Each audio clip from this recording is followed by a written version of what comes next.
పరిస్థితుల్లో, ఈ financial struggles, ఈ ఆర్థిక సమస్యలు, లేకపోతే దేవుడు మిమ్మల్ని ఒక విషయంలో విధేయత చూపించమన్నాడు, ఒబేమి అని అంటున్నాడు. మిమ్మల్ని ఎంతగా బాధ పెట్టినా నన్ను నమ్ము, నువ్వు ఓర్చుకో అంటున్నాడు.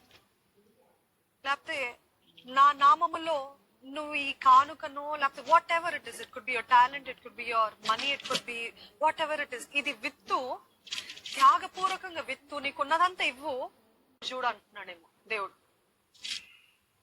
అట్లా అవుతున్నప్పుడు మనకు అనిపిస్తుంది ఇచ్చేంత వరకు బాగుంటదండి కదా, ఇచ్చేంత వరకు, మనకు త్యాగపూర్వకంగా ఇచ్చేంత వరకు బాగుంటది.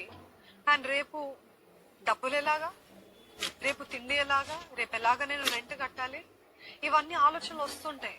Because it is true, we are living in this body and we have to face the struggles. ఎన్నో విషయాల్లో మనకి కుదరనిది దేవుడు చేయమంటున్నాడు, మనకు అవ్వంది దేవుడు చేయమంటున్నాడు.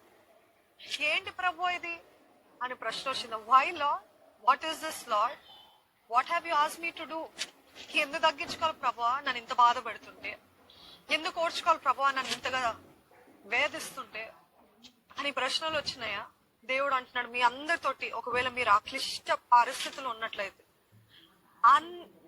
అన్సర్టన్ సిచ్యువేషన్, అర్థం కాని పరిస్థితులు ఉన్నట్లయితే, దేవుడు మీతో సూటి మాట్లాడుతున్నాడు.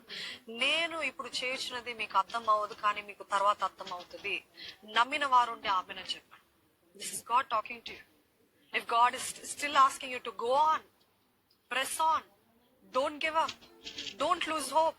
ఇంకా వదిలిపెట్టకు, ఇంకా సహించుకో, ఇంకా ఓడ్చుకో, ఇంకా ఇవ్వు, లేకపోతే ఇంకా ప్రేమను చూపించు, అంతలోకే నువ్వు వదిలిపెట్టకు, నిలకడగా ఉండు అని ఈ మాటలు చెప్తున్నప్పుడు మనందరికి బాధల్లో, వేదనలో, లేకపోతే కష్ట పరిస్థితులు వచ్చే ప్రశ్న, నాకు అవ్వట్లేదు ప్రభా, నాకు అవ్వట్లేదు, నువ్వు ఎందుకు చెప్తున్నావు కూడా నాకు అర్థం కావట్లేదు అన్న పరిస్థితిలో ఉన్నట్లయితే, God is saying I know what I'm doing, నేనేం చేస్తున్నాను నేను ఎరిగి ఉన్నాను, నేను చేసేది నీకు ఇప్పుడు అర్థం కావట్లేదు, కానీ తర్వాత నీకు అర్థం అవుతుంది, అప్పుడు నువ్వు మహిమపరుస్తావు. ఎంతమంది చెప్పగలుగుతారు మీ జీవితాల్లో ఒకప్పుడు దేవుడు ఇచ్చేయమన్నది, ఒకప్పుడు